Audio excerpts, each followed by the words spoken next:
You know, they say vulnerability is a good thing. It shows strength. Unless you're a smart contract. So in this video, we're going to talk about one of the most famous, or should I say infamous, smart contract hacks in the history of smart contracts. Now, I know the history of smart contracts is not long or deep, but this is a really famous one.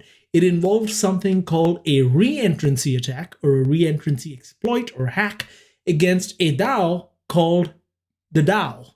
And it happened in 2016. So let's talk all about that in a moment. But before that, let's talk about who this video is for, what kind of background you need to have if you want to follow along in this video. So this video is probably going to be comprehensible to you if you have a basic understanding of what a blockchain is, what blockchain technology is, specifically Ethereum. That'll probably help. If you understand that a smart contract is basically a strange name for an application or bits of code that run on the Ethereum blockchain, and you have an idea that accounts in the Ethereum world are of two types: the externally owned accounts, or the user-owned accounts, the ones that you and I have in our wallets, or a smart contract account, which is the account of the smart contract that's running on the EVM, right? So having an idea of this helps. Now, it also probably helps if you have heard of a DAO or a decentralized autonomous organization, which is basically an Ethereum version of a community that is to varying degrees controlled by a smart contract, and its governance is run by a smart contract. So it's got sort of decentralized in that sense. It's autonomous, and it's an organization of human activity, endeavor, or even in some cases, a kind of company that runs on the blockchain, but not always. Anyway, you do not need to have a huge knowledge of Solidity, but some knowledge of some programming language will definitely help, because we will code a little bit at the end of this video to help you understand how a re-entrancy attack actually works under the hood. But, if you have some understanding of a coding language, you will be able to follow along. I'm going to keep it really simple so that you understand the concept and you don't have to worry about the nitty-gritty details. Okay, but before we dive into all the juicy code, which I promise is not going to be full of nitty-gritty, let's have a quick walk down memory lane to recap the history of what happened, okay? So in 2015, I think 30th of July 2015, the Ethereum network formally launched. Already by that time, people were talking about all the amazing use cases, and one of them was the DAO, the Decentralized Autonomous Organization, right? As it happened, about a year later, so 2016, middle of 2016, there was a DAO formed for the purposes of investment. So we collect funds and invest it on behalf of the investors, the community, and that DAO was called the DAO. Now, when the DAO launched, it took in investor money in the form of ETH, right? Ether, the native token of the Ethereum network, about $150 million worth at that point of time, which at that time in 2016 was about 3.5 million ETH or something in that area, right? So it took in that money, and then the DAO was going to go and invest that money in the right sort of projects, okay? Now, about 3 weeks after the DAO launched, it had already raised about $150 million US of investment, about 3.54 million ETH. And unfortunately, it got hacked, okay? And the exploit was known as the re-entrancy attack. What the hacker did was, over the next several weeks, the hacker attempted to drain most of that $150 million out of the DAO's treasury. The question, of course, is, what do you do about this? Now, keep in mind that the ideology of the blockchain and decentralization, and especially Ethereum, is that, well, the blockchain is meant to be tamper resistant, immutable, the code is low. But then at the same time, you have a situation where something clearly evil is going on. The Ethereum community was very split ideologically. Do we intervene or do we not? There was a huge debate, of course, but they had to take a decision. And this is what they decided to do. There was what's known as a white hat hacker community that coalesced, that formed together, and they used the exact same re-entrancy attack to try and drain the funds out of the DAO faster than the hacker could, with the objective of giving back that money back to the investors. So the idea was, use the same exploit, hack the DAO, pull out the money and give it back to the investors, so that way people don't lose a whole lot of money. So both the evil hacker and the good hackers used this exact same exploit to try and get the money out of the DAO. And it was a race as to who was going to do it first. As it turned out, the evil hacker did get away with a lot of ETH, so much so that the community then had a second really difficult decision to make. One way to destroy the benefit of the hacker having successfully pulled off the hack would be to fork the Ethereum network blockchain, right? By doing that, what happens is the hacker would continue on an old fork where their ETH wouldn't be worth a great deal. And the entire community would move to the new fork, which would kind of remove this ugly incident from the past, and thereby all the Ether on that network would hold value, but the hacker doesn't have any of that in the blockchain history. That was the idea of the fork. Again, a lot of people resisted that, said, hey, this is not what the whole community is meant to be. We're not supposed to be intervening. And as it turned out, the community did end up voting to fork the blockchain. And that's how we now have two ETHs out there in the world. We have Ethereum Classic, which was the network on which the hacker succeeded to drain the funds. And then we have the new Ethereum on which that never really happened. Now, very quickly, before I show it to you in code, I want you to get a mental model of how the re-entrancy attack works. There's the hacker who has a smart contract, and there's the DAO smart contract that is being hacked, right? The hacker's smart contract ends up withdrawing its funds that it previously deposited in the DAO smart contract. It tries to withdraw it.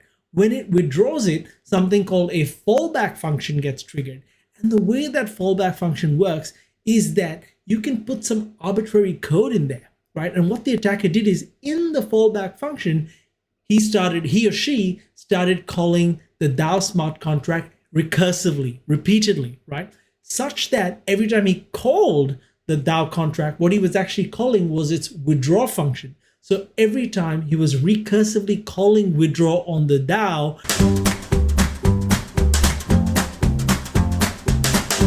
and the DAO was not adjusting his account balance because the original call to the fallback function never quite completed, right? So he kicked off this loop such that he was able to drain the balance in the DAO smart contract before the DAO smart contract's logic recognized that, hang on, this person has no more funds to withdraw. Now I'll show you how this works in some simplified code, and this will make it much clearer to you. I'm using Remix so that you can very quickly see how it's done. And I'm going to show you the basic structure of a re-entrancy attack using Solidity. So I'm not going to type all this out in great detail because it's extremely boring to watch someone type. But instead, what I'll do is I'm just going to copy and paste the relevant code here, and we'll go through it together. Let's close this out for a sec. Okay, so we're going to call this contract the DAO because that helps us keep the characters in this drama in mind.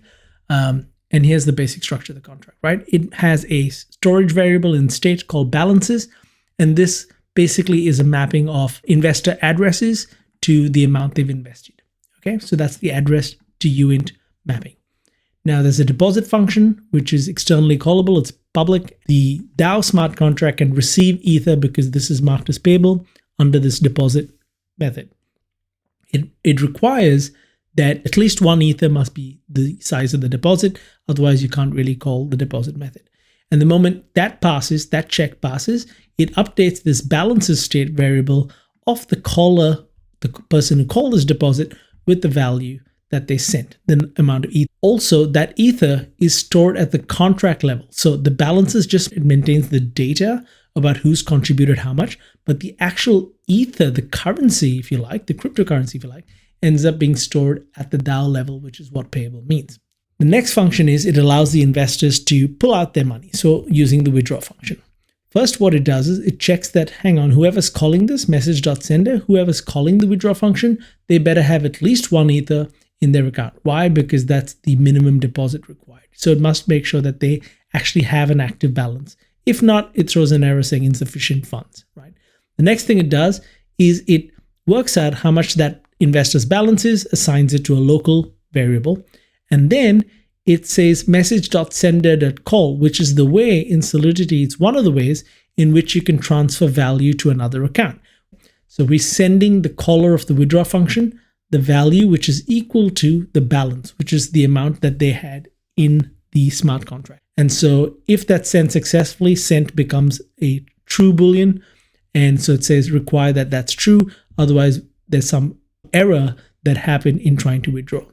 And then that's when the balance of the withdrawer, which is message.sender, gets reset to 0. So why don't we do a quick run through of how this particular contract works at the moment before I show you how the hacker smart contract looks. So what I'm going to do is I'm going to quickly compile this reentrancy.sol. I'm in my JavaScript blockchain, my local network, and I am going to deploy it locally. So it's going to use the test accounts I have here. It's going to use this one. Actually, I'll use the second account because that has 100 Ether, so it's easier to do some of the math. So I'm going to deploy the smart contract, and there it is. It's deployed here. So let's open up the smart contract, and you see it's got the deposit, withdraw, the balances, which will tell us the balances for each address at that, and the DAO balance, which is the helper function I put down at the bottom. That one shows up here as well. Now we know we have to deposit a minimum of 1 Ether. So I'm just going to put that in here. And for clarity, I'm just going to do 2 Ether. Make sure you choose Ether down here and not send it Y. So make sure you send an Ether. And now let's deposit that. Okay, so there you go. That's done. Now what we can do is check the DAO balance. And there you go. That's 2 Ether. That's what it looks like when expressed in way. And now I'm going to check what my particular address balance is. So I'm going to copy my account number. I'm going to go to the balance, and the balance of my address should also be 2. Right? There you go. That's 2. Now, if I withdraw, these should eventually go down to 0.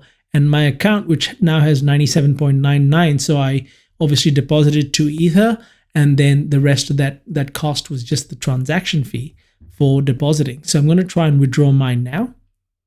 Great. My account should, there you go, it's 99.99. So I've got 2 Ether back. And the balances of my address, the balance for me should go down to 0. There you go. And the DAO balance, because I'm the only depositor right now, this should also go down to 0. Great. So now we know the smart contract's working. So next, what we're going to do is work with what the hacker smart contract looks like. So for the hacker smart contract, what I'm going to do is I'm going to use the same file, just so I'm not switching around between files. So we need the interface to interact with the DAO contract. And so I've just provided the interface here because then we can typecast it in the actual hacker contract. And you'll see what I mean in a moment. And below that, we have the actual hacker contract. And the hacker smart contract saves a reference to the DAO using its interface as a state variable. And so for the constructor, we pass in the address of the DAO. So remember how we deployed the DAO, we're going to pass in DAO's address. Now I've called this function attack so that it's very clear what it does. The attack function does a couple of things. One is it invests on behalf of the hacker the minimum required Ether that's required by this deposit call. Remember, it requires at least 1 Ether. And so the only way the attacker can actually even start withdrawing anything is to at least deposit 1 Ether as their investment. Okay, so they deposit that. Then we run the code to take the reference to the DAO smart contract and call its deposit function, give it the amount of the Ether that's sent in. So that's at least 1 Ether. And we send that amount to the DAO smart contract. Then this is where the attack commences. We immediately call withdraw.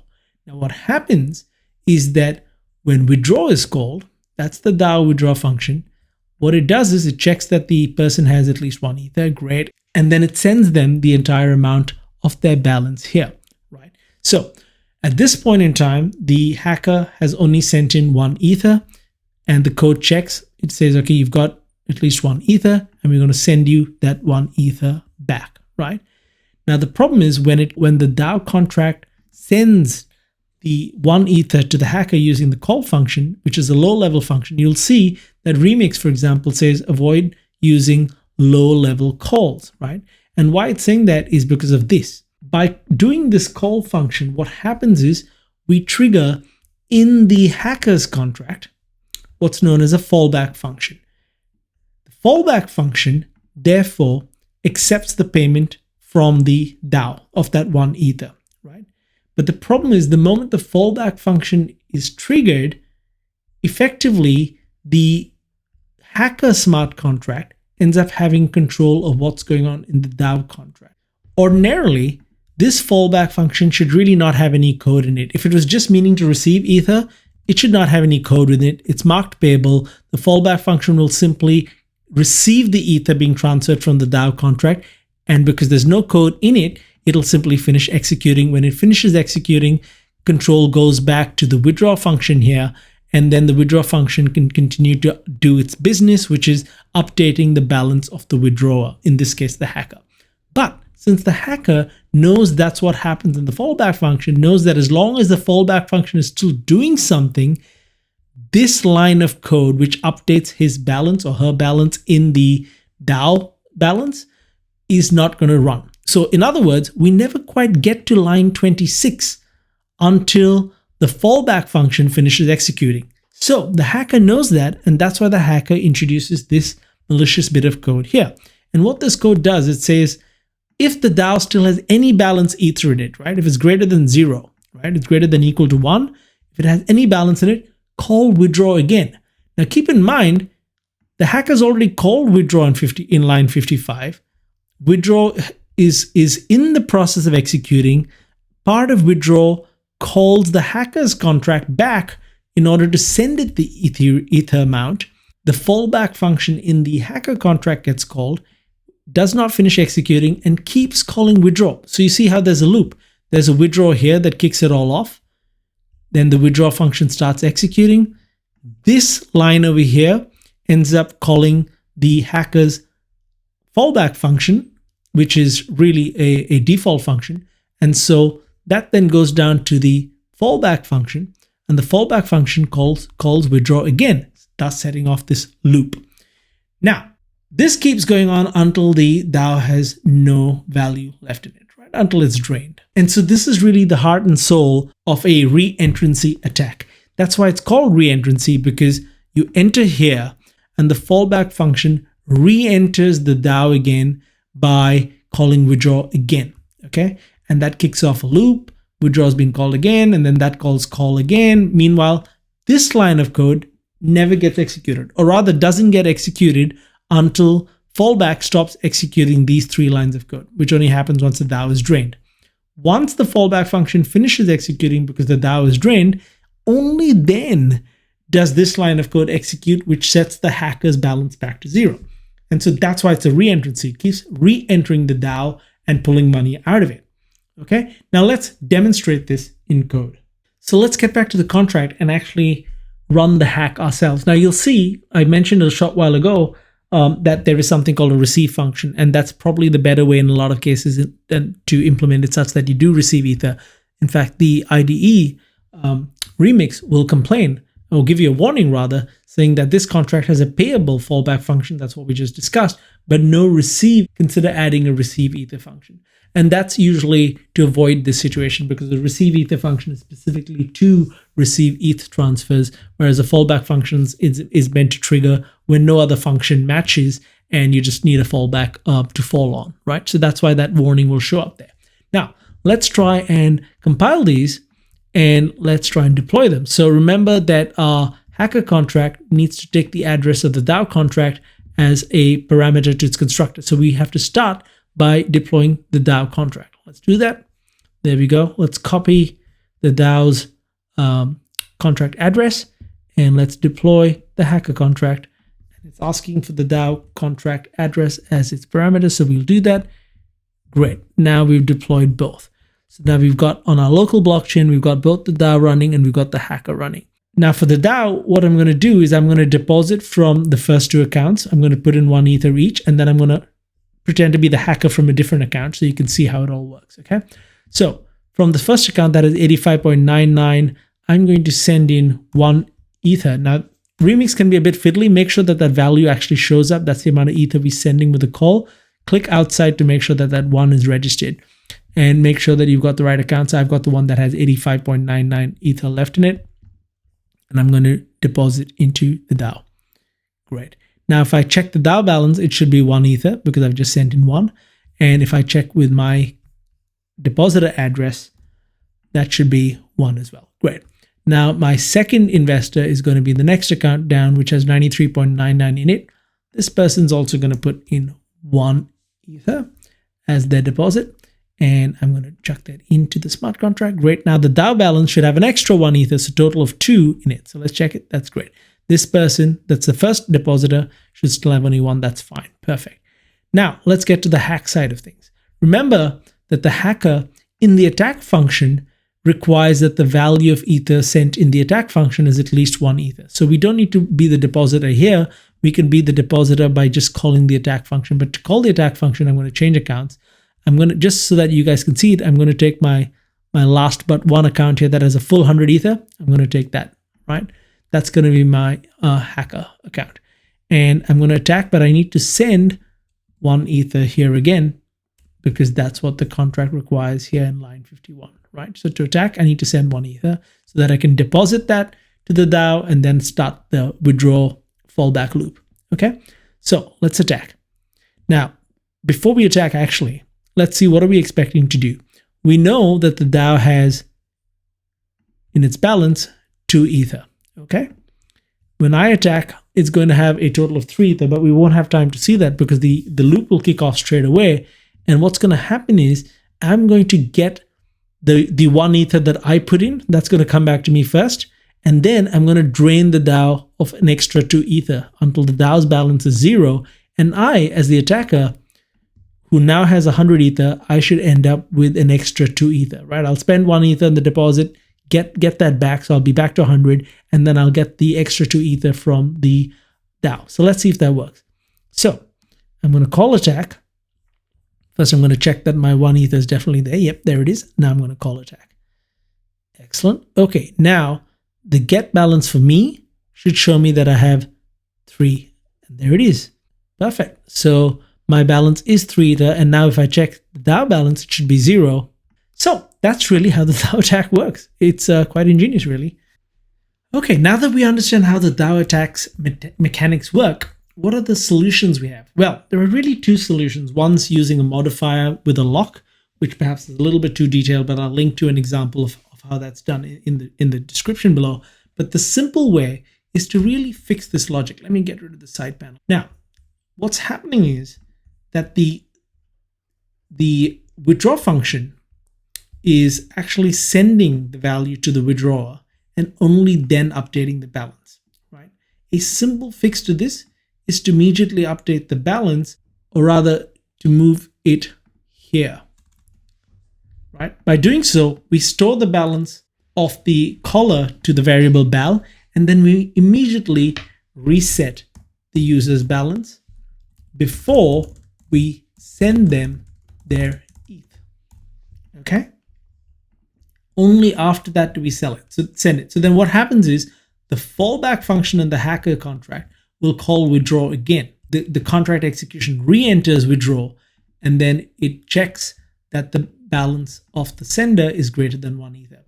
Because we've updated it here, this check will now fail. Previously, when this line was down here, because the execution loop was just this call would go to the fallback and the fallback would re-enter here, this check would always be true, will always succeed, right? But now that we're moving this here, this update, this reset of the caller's balance will happen before we send them anything, before the fallback, which means before the re-entrance. And therefore this will now evaluate to false. So that's the simplest way to thwart this. So it was really just a piece of logic that fixes it. You can also have modifiers that attach a lock. So you lock it, and as long as this function hasn't finished, or the withdraw function hasn't finished executing, that lock stays on, and so you check for the lock. And I'll link to a way in which you can do that in the description. So why don't we try and see if our little fix here works, right? So what we're trying to do is really we've changed the order of operations. We reset their balance to 0 in their state variable, in the DAO state variable, before we actually send the investor's balance back in the withdraw function. So let's see if this actually works. So let's deploy the DAO contract first. Okay, great. And now we grab that thing's address. Its balance should be 0. Perfect. We grab its address and we deploy the hacker contract. And that needs the DAO's address first as well. So now the hacker contract is deployed as well.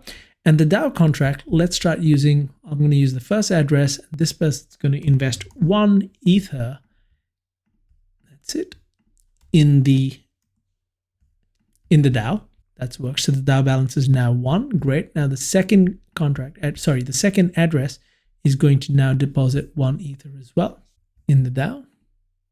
That's great. So that means, yep, the DAO balance is now 2. So that's looking as it should. Now, the hacker is going to try and deposit 1 Ether as well as part of the attack function. They're going to make sure that they deposit the 1 Ether. And then they're going to try and trigger the withdraw function. And then that's going to update their balance down to 0 and send back the balance that they had. So let's make sure that the hacker gives it the 1 Ether investment, which is required. There we go. And let's attack, and we should expect this to fail. And sure enough, it did fail. That's because of the new change in logic. Okay, there you go. Now you have a basic grasp and mental model of what a re-entrancy exploit is all about. It's really important for us to take extreme care when it comes to our smart contracts because they're immutable and because vulnerabilities can cost people a lot. That's why you want to use things like audited smart contracts or code samples from highly reliable projects. If you want to use data from the real world in your smart contracts, use something like Chainlink Oracle services, right? Where you can securely, in a cryptographically reliable method, bring off-chain data into the chain and into your smart contract in a decentralized and tamper-proof way. So keep building and do not stop being awesome. Hope that's been super helpful to you guys, and I will see you next time.